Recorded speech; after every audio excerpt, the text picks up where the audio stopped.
Hi, welcome to today's core vocabulary in action video. Today's core vocabulary word that we're targeting is new. New is an adjective, and new means not existing before.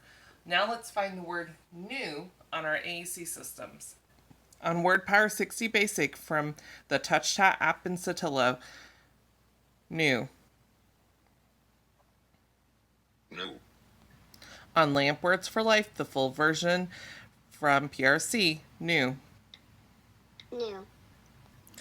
On Snap Core First from Toby Dynavox, the 80 grid, we added the word new into descriptions. All right, now let's use our word new for different functions of communication.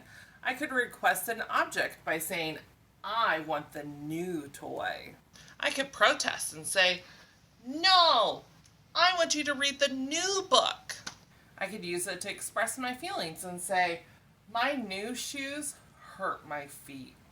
I could use it to comment and say, today is a new day. I could use it to state personal information and say that my mom has a new cell phone number. I could use it to ask a question and say, is that a new shirt? I could use it to relay past and future events and say, we watched the new Disney movie last night.